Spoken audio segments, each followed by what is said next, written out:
എന്റെയോ നിന്റെ പേരിൽ രജിസ്റ്റർ ചെയ്തു തരും. അങ്കിള് ചതിക്കല്ലായിരിക്കും, പക്ഷേ അതിലൊക്കെ ഒരുപാട് പ്രശ്നങ്ങളുണ്ട് രഘുവേട്ടാ. എന്റെ അമ്പിളി, അതൊന്നും ഇപ്പൊ ആലോചിച്ചിട്ട് ഒരു കാര്യമില്ല.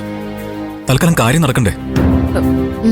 രഘുവേട്ടൻ അച്ഛനെ വിളിച്ച് പറഞ്ഞു രജിസ്ട്രേഷന്റെ കാര്യം? അത് ദാസങ്ങളല്ലേ അമ്പിളി പറയേണ്ടത്. എന്നെ സഹായിക്കാൻ വേണ്ടി അദ്ദേഹം തുറന്ന സ്ഥാപനമല്ലേ ഇത്. അമ്പിളി, അമ്മാവന് അത് മാത്രമേ അറിയൂ. ആദിലിന്റെ വിഷയത്തില് അറിയാതെ പോലും ആ സ്വർണം നമുക്ക് കിട്ടിയായിരുന്നു അമ്മാവനോട് പറഞ്ഞു പോവല്ലേ? ഇല്ല രഘുവേട്ടാ, ഞാൻ സൂക്ഷിച്ചോളാം. എന്നാലും ഗാർമെന്റ്സ് രജിസ്റ്റർ ചെയ്യുന്നത് രഘുവേട്ടന്റെ പേരിലല്ലാത്തത് കൊണ്ട് എനിക്കൊരു വിഷമം.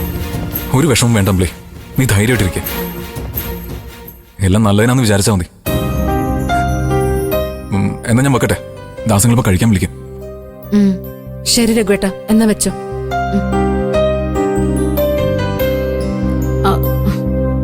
ചീരു, നിനക്ക് മനസ്സിലായോ? കമ്പനി രജിസ്റ്റർ ചെയ്യാൻ പോകുന്നത് ദാസങ്ങളുടെ പേരിലാണത്രേ. ഞാൻ കേട്ടു. വേറെ എന്ത് ചെയ്യും ചേച്ചി? സ്വർണ്ണക്കടത്തുകാർക്ക് വല്ല സംശയം തോന്നിയാ അവര് നമ്മളെ ജീവിക്കാൻ വിടില്ല. ദാസങ്ങൾ ഒരിക്കലും രഘുവേട്ടനെ ചതിക്കില്ല, സഹായിക്കുകയുള്ളൂ. അതൊക്കെ എനിക്ക് അറിയാം, പക്ഷേ മനുഷ്യന്റെ കാര്യമല്ലേ ചീരു? നാളെ പെട്ടെന്ന് ദാസങ്ങളിന് വല്ലതും പറ്റിപ്പോയാൽ എന്ത് ചെയ്യും?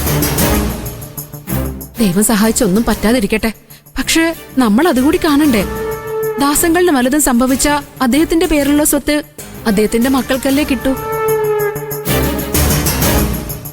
അതില് രഘുവേട്ടന് ഒരു അവകാശം ഉന്നയിക്കാൻ പറ്റില്ല. അപ്പൊ പിന്നെ എന്ത് ചെയ്യും? അങ്ങനെയൊക്കെ ചിന്തിച്ചാ ഒന്നും ചെയ്യാൻ പറ്റില്ല ചേച്ചി. ആ സ്വർണം കൊണ്ട് രഘുവേട്ടന് രക്ഷപ്പെടാൻ യോഗം ഉണ്ടെങ്കിൽ ദാസങ്ങളിനൊന്നും സംഭവിക്കില്ല. തൽക്കാലം അങ്ങനെ വിശ്വസിക്കാനേ പറ്റൂ.